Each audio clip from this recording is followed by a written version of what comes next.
Thank you, thank you. And it's good to see some friendly faces in the audience here, some former colleagues and folks I've seen from different parts of the country, different parts of the world. And I am going to be no competition for the cookies now, I think. I might as well just stop now at this point.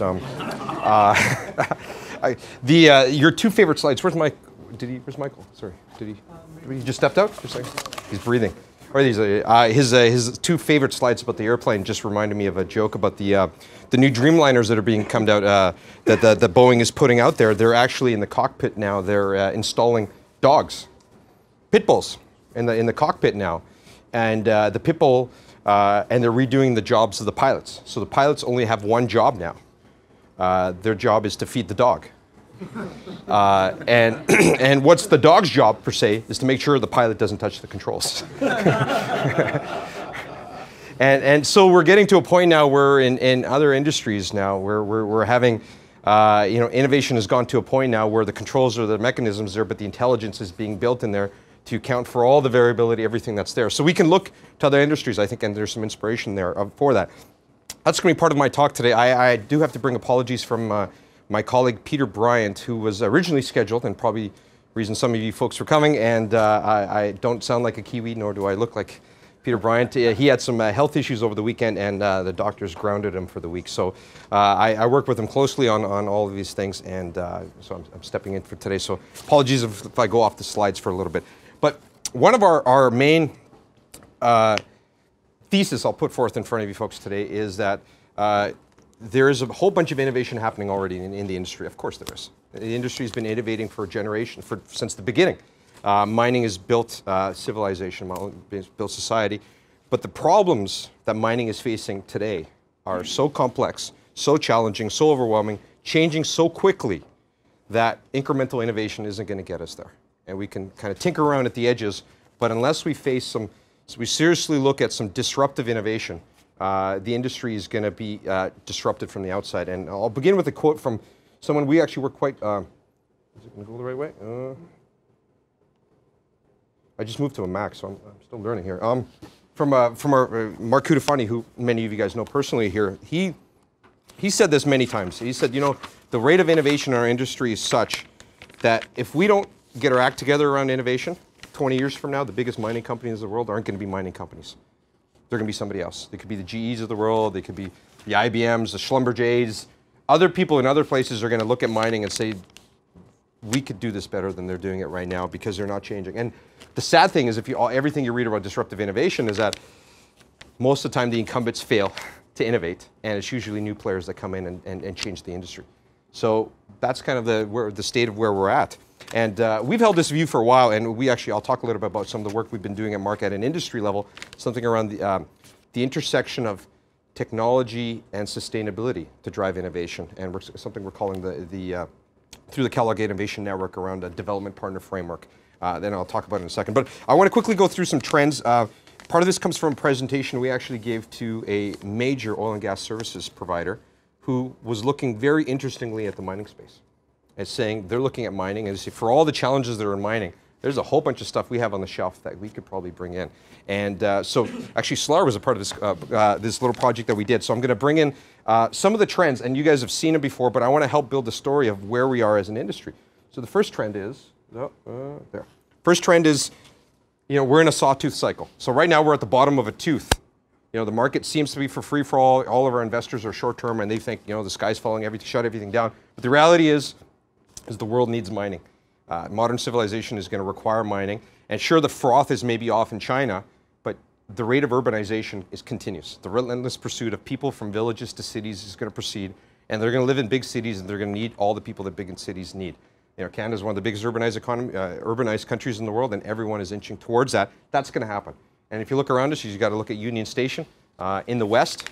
All of our public infrastructure is going to have to turn over in the next 20, 30 years. Otherwise, it's falling apart. You look at the rate of bridges, and you go to Montreal, you talk about the bridges. All of our infrastructure needs to have. So two big drivers. They may not be the 10, 20% growth we've seen, but mining and the needs for the products of mining are going to continue to drive the world economy.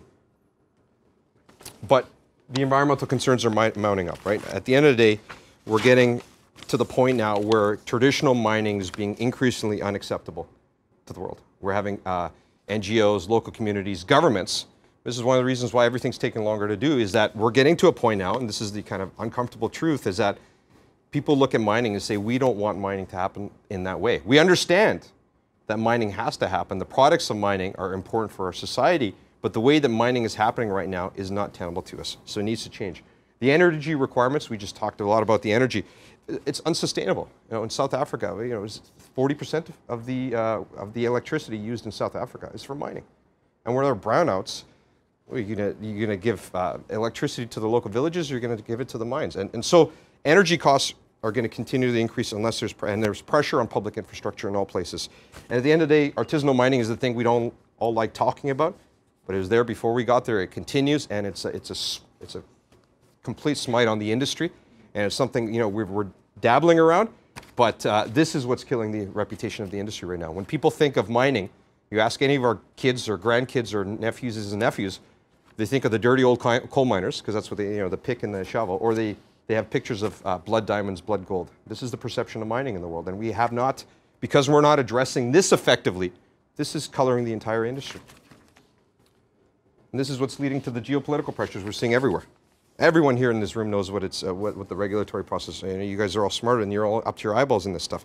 Getting new mines online, never mind if you can figure out the economics and the operations, trying to convince people that the mine is actually a good thing. We're losing that battle.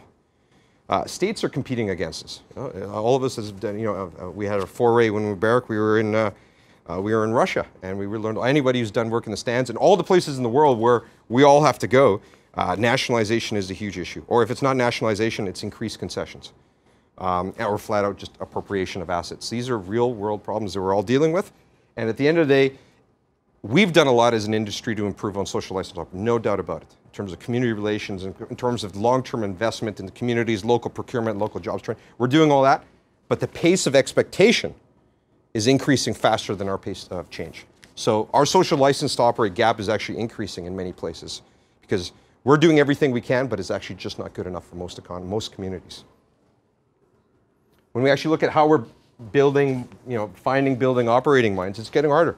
Everyone knows, there's no secret here about the rate of, our exploration sophistication is unmatched compared to what it was in history. And our budgets, although they're down now, traditionally, look at the last 5 years, never poured as much money as we have into exploration. And we have never found as little as we are finding right now. And so exploration is getting harder and harder. So finding new mines is harder to do. Building them is even harder. And everyone in this room knows the cost of balloon. We're getting at a point now, what was the quote from the CEO of BHP around the Olympic Dam? The Olympic Dam is never going to get built with traditional mining methods. It is unfeasible, given the overburden, the size of trucks. Everything is needed. Faster, bigger trucks is not the answer there. Something else has to change for those kind of properties, an increasing number of our assets to become feasible in the long term. And our capital friends in the room here are getting increasingly impatient about the risk profiles we have, and miners have taken on huge debts. So their ability to innovate is actually suffering as well. And then running the mines, everyone in this room knows this one. Grades are going down. We're deeper than we've ever been. The OpEx, it's just amazing. And I'm very new to mining. I've only been in mining about 15 years, right? So I'm learning. I'm new to mining. I remember when gold was, $300, and we were dreaming of the day it got to $500, $600, right? That would be the glory days. And then it got to $1,800, and now it's $1,200, which is where we were before, and now we're all crying at $1,200. Look at what other industry has gone through that in the world, where our commodity prices are maybe double, triple where they were 10, 15 years ago, but our costs are so out of the roof that actually makes us still unprofitable as an industry in many ways right now. So the productivity, we've talked a lot about productivity declines, and this is the grades are a big part of it, but also the skill shortage that Michael talked about. This is hurting us. And at the end of the day, despite all our gains in safety, people are still dying at our operations. Right? We're one of the few industries in the world that still, doesn't matter all the change, all the improvement we've had in the world, we're still killing our employees, and the war for talent only intensifies. And when we're closing mines, actually, anyone ever been to the Eden Project? It's one of the jewels. If you ever get to go to, it's a side trip from London. It's in Cornwall. Eden Project is an old tin mine that absolutely rejuvenated the entire area around in Cornwall. It's past Plymouth. It's out that way. It's an old tin mine that they've turned into this. They call it the Eden Project. It's these biodomes. It's so hard to describe. You just got to go and see it. It's these bioreserves. It's one of the biggest seed resource centers in the world. It's an art center, a cultural center. People from London go on day trips, weekend trips out there, and it's just this amazing thing. And it's literally what do you do with a hole in the ground? And these guys imagined what could be there. But it's an amazing idea. But there's thousands of old mines in the world. What are we going to do about them? And many of them are going to require monitoring and oversight for perpetuity. All this stuff is piling up. So despite all those issues, despite all those challenges, what have we done around our R&D and innovation spend? We did a study a couple years ago, and we're refreshing it right now, and the average mining company is spending about, I'm trying to remember, 0.25 to 0.4% of revenue on R&D, innovation. And part of that, it was hard to get that number because a lot of companies, exploration, R&D, all that spend is kind of thrown together. 0.25, 0.4%. The oil and gas industry is at around 4%. And then you go to aerospace, or if you go to Google and Facebook, they're off the charts. They're 20, 25, 30%, right? Because they don't care about profits. But oil and gas and mining, and you think of oil and gas is at least 10 times bigger than mining. So already it's they spend 10 times more every company. They're 10 times bigger as an industry. Then look at their supply base. They have all the oil and gas service companies that are out there spending just as much. So there's, what is it, $400 billion or something. That number's misquoted. There's orders of magnitude more spend going into oil and gas than there is into mining, and we're probably at the lowest level of innovation spend in almost any sector. So despite all these problems, we should be innovating, or we should be trying to do everything we can to innovate around it, but the money's not going in, and suppliers know this. Our supply base, we've starved our supply base so much that incremental innovation is the name of the game in every industry. Let's talk to us about how we're going to make that truck a little bit bigger, a little bit faster. And there are lots of startups out there, but scale is a huge issue in the industry. I remember a direct quote from a mining executive that basically said to me, if it doesn't directly help us get the gold out of the ground, it's peripheral to our business, and it's always going to be secondary spend for us. So directly getting the gold out of the ground, not the investments we need to make to get the next mine built or anything like that. Gold today. So that's attitude that has changed in the industry, but it's still very prevalent, and that's been one of the resistance around the IT innovation that has changed everything. Our supply base, we have the big players, but then we just have, add up the entire mining IT sector, and I bet you there's a kid in California that is probably personally worth more than the entire mining IT sector. It's still in its infancy. We haven't made the investment, and a lot of mining suppliers, once bitten, twice shy. We make deals. We call them our best friends when they're at the top of the market because we need them to expand. We need every truck, tire, everything we can get. And when times get tough, we rip off every contract and we try to screw over as much as possible because we're trying to survive and they're trying to survive. So we're like the GM type of, we have GM type of relationships with our suppliers, where other industries have moved to the Toyota relationship with their suppliers. That we're in this through thick and thin and in the long term. So we're really, shooting ourselves in the foot on many fronts here. So when we look at innovation, this is, people will debate, has there been, we always get pushback. Of course there's been innovation in mining, absolutely. And you kind of look at through history, these are just some examples here of how we've been able to drive the cost down over time, and this died out a couple years ago, and it's picking up. Of course, there's been huge innovation, but I would say that going forward, the same level of innovation that's got us where we are now. What's the saying? What got you to where you are isn't going to get you to where you need to be. The same level of thinking that we have of how do we make the trucks, the shovels, the mill processing better, that's not going to get us where we are. I think we're asking the wrong questions.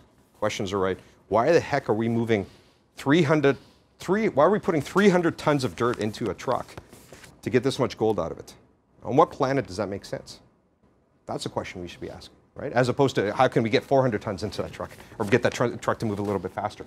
So, because if we look at, this is my fun slide. If you look at every other industry in the world and we look at where they've come, look at planes, phones, manufacturing, a shovel and a truck in a pit, a shovel and a truck in a pit. that was probably steam. It was electric. And I'm sure somebody's looking at, can we just get steam back? When the diesel price went up. Right? We're at a point now where, if it isn't, what's the answer here now, right? We're running towards a cliff and we're just getting faster and faster at it. Something's got to give here. And it doesn't matter, we were with some mining folks this week, and they're internally in their company, they did scenario planning. Their strategy guys took them through scenario planning of commodity goes up, what happens? Commodity goes down, what happens? Costs go up, costs go down, what happens? And they just built out a scenario. And all 4 of those buckets, the answer was technology. Doesn't matter what the world is going to look like, investments in innovation have to happen whatever is happening in the world. Because innovation and becoming a low-cost provider, and those 2 things are linked. Low-cost provider, you're going to survive the downturns, and you're going to make more money than anybody else on the upside. And technology, because it doesn't matter what the futures are going to look like, you need to be in the picture. And the reality is that for us to adopt a new cost structure, to get away from the cost per tons that we have now, is going to require a game changer. It's not going to be just incremental changes. Or not going to bring. They'll bring our maybe cost per ounce down another $100, $50. If we're ever thinking of having our cost per ton, cost per ounce, it's going to take a totally different game changer. So my thought, we're compared to the last presentation, we're floating at a different level. We're thinking about this differently. He's doing great work on the ground now of what we can do. We're trying to get the industry thinking at the other end, starting to think about this a little bit differently. So where can innovation happen? Where are we going to innovate? There's been starting to get more and more investment on the technology side of things.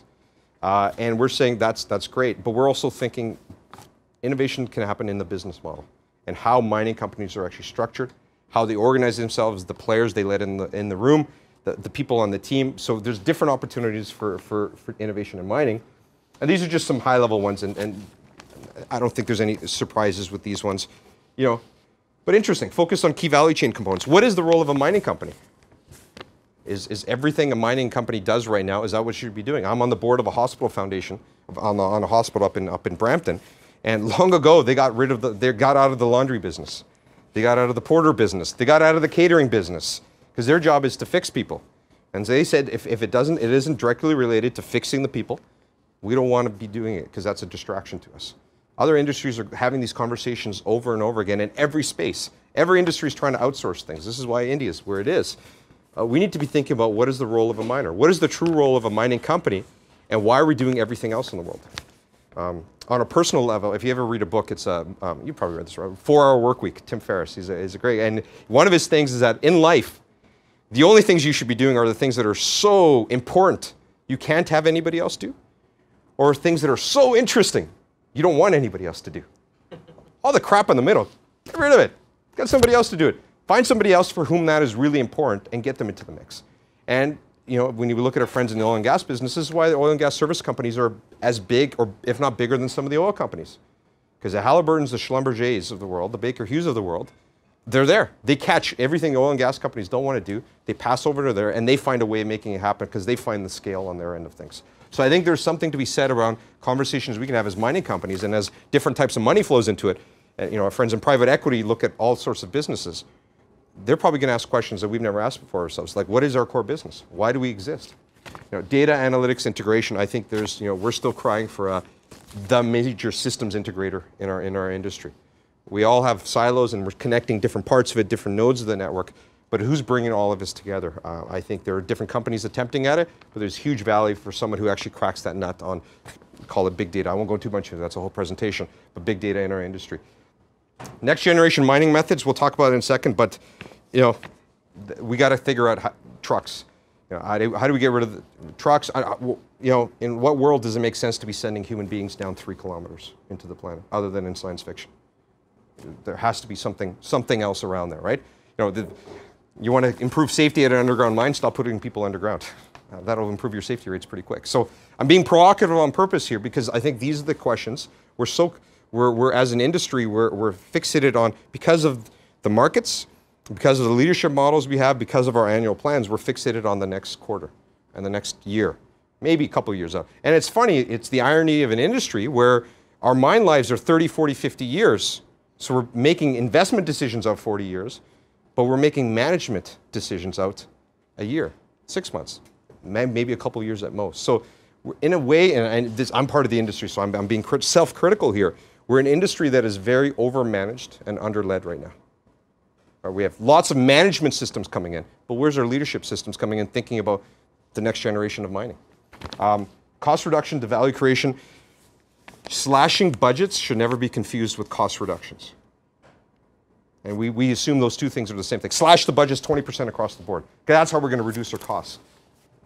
There's very little correlation between those two things. There is a mining, one of the major mining groups, and we learned earlier this year, they fired basically their entire innovation team. I'm sure they reduced a bunch of costs because those are all probably a whole bunch of really, really smart guys. And they probably, took a few million bucks off their budget. I would say that's probably one of the most short-minded things you could be doing. And then last thing is this development partner framework I'm going to talk about in a second. The entire premise of why a mining company exists, just to create shareholder value, is something that needs to be challenged. What is our contribution to society? What is contribution to communities? What are we doing for nation building? What is our global responsibility? We as leaders to step up. So I'm going to take how much, are we doing okay for time? A few minutes? I'd just like to say, it's just past 1 now. I don't know if people have other things on their schedules, but for those who have time to stay. I'll be about another 10 minutes, if that's okay. 10 minutes is fine. Is that fine? I haven't seen anybody fall asleep yet, so as soon as first person falls asleep, I'll stop at that point. So one of the studies that Solar was helping us out with is when we were looking at an exploration, that's a loaded word here, in analysis of oil and gas. And we said, what are some things in oil and gas? And these are very high-level musings that we came up with. But what can we learn from oil and gas? And what we found is that there's kind of 3 or 4 things that we can be thinking about. There's things right off the gate from oil and gas we can start bringing in. There's some big breakthroughs we can be looking at. And then there's some game changers in oil and gas that require at least 0.001% of that 0.25% within the industry saying, geez, this might just change how we mine in general. And oil and gas, it's funny, oil and gas looks at us and they think we're very sophisticated in some areas and we kind of look at them. It's kind of, the grass is greener on the other side. But when we did the analysis, this is some of the areas we came up with. So the first one is around drilling and coring systems. Directional drilling in oil and gas is it's just how everything is done. And their ability to drill, the size of the holes now is getting bigger and bigger. The amount of technology that you can put down the hole is increasing. And something around directional horizontal drilling, there has to be implications for us when we look at every aspect of drilling at a mine site. When we were chatting with the oil and gas guys, they said, so how deep are you guys going with your drills? And I said, I'm not a mining guy. He said, the deepest mine in the world is 3,000 meters, 3,500 meters, so we're not going further than that. And we started laughing in a way. They chuckled because they're like, our engines don't even get warmed up at 3,500 meters. Because these guys are going down to 10,000 meters. They're going in, they're going to the bottom of the ocean here and hitting things with within a couple of feet. And so they got drilling figured out at a whole different level than I think. There's a lot there we can learn. Submersible pumps, this was just an odd one. We found that in the reliability and the level of ingenuity and innovation that's gone into some of the submersibles, we just found fascinating in terms of the life, the breakdown rates, the reliability, the number of hours they need. They're more expensive, but we found that was interesting. But those are things off the shelf. Remote monitoring, remote operation centers, Rio Tinto has them now. BHP's just opened them. I don't know a lot of companies looking at it. Oil and gas companies have got to the point where they've consolidated functions, not just internally, they've consolidated them and outsourced them. That's what Schlumberger's have.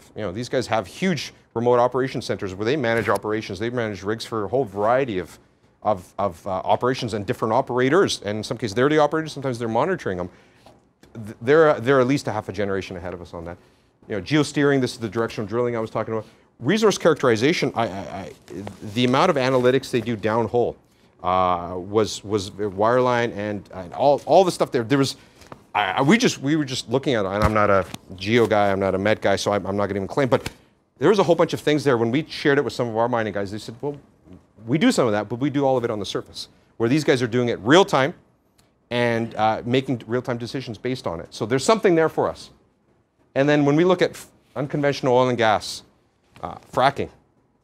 Fracking has huge, hydraulic fracturing has huge potential for us, and we'll talk about it in a second, but where's the exploration of that in mining? There's something there of whatever we can do to reduce 50% of our cost or comminution, anything we can do to make that easier underground and reduce our costs on surface, that's something worth evaluating. So quickly, this is a traditional mine today, and we came up with some sketches of what could be. So one of the thought is, what if, the ore body is very contained, very distinct, and we just created these microfactories where you have directional drilling, you have real-time analytics on the ground, and literally you just went down and drill down, drill down, drill down, drill down, and make your way through, and if it's a small ore body. And these things could be 4 or 5 feet across with some of the things, some of the technologies that they have. Now, they haven't been focused on making as wide boreholes as possible, but if they put their minds to it, that could be something. But they have the ability to do this. And what if you went down there and your cuttings are actually the things you're processing? So all of a sudden, the stuff coming to the surface is already ready to go to processing.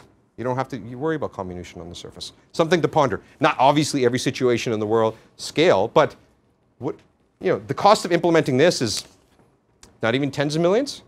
What if you have 50 of these on a site, rather than having to go through 3 kilometers of overburn, or putting people down? So just something to muse about. And then the other thought we thought about is now in situ leaching. This is the other one. We know we do this in with some copper and some uranium, right? I think that's where we were doing in situ leaching. So what if we actually could fix the lixiviants? That was my word of the day I learned a few months ago.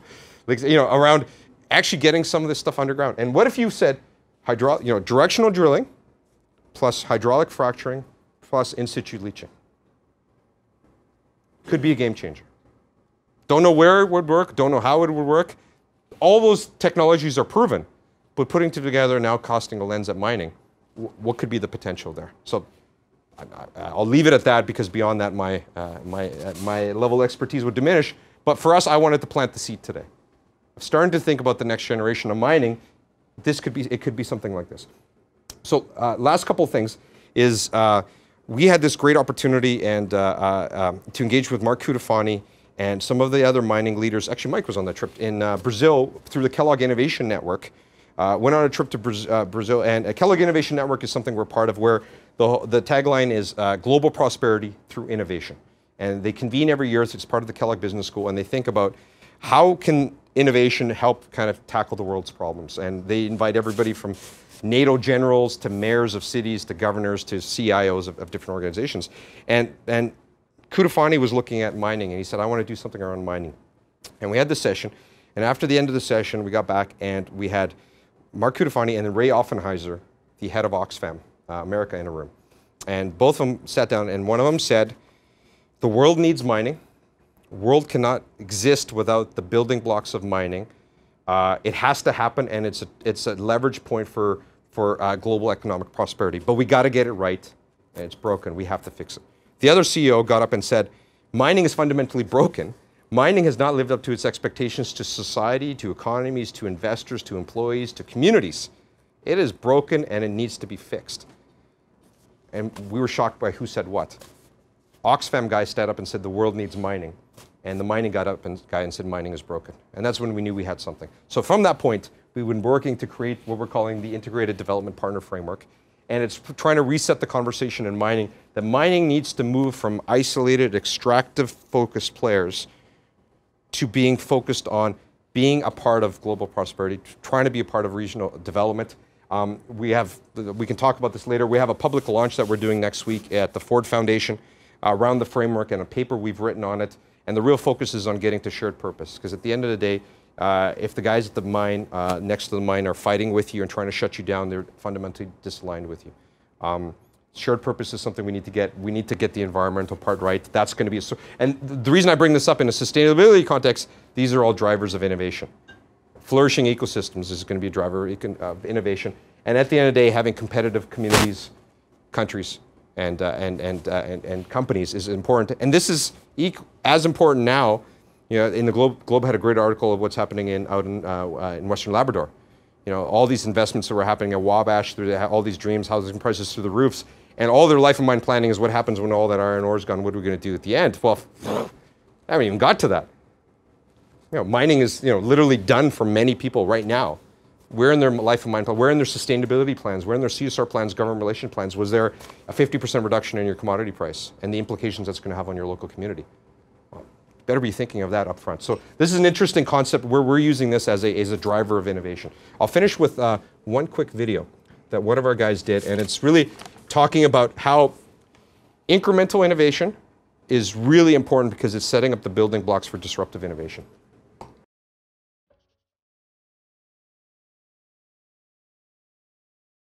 I'm Professor Rob Walcott of the Kellogg School of Management at Northwestern University, and I look at how larger organizations, established companies in particular, try and figure out how to innovate on an ongoing basis.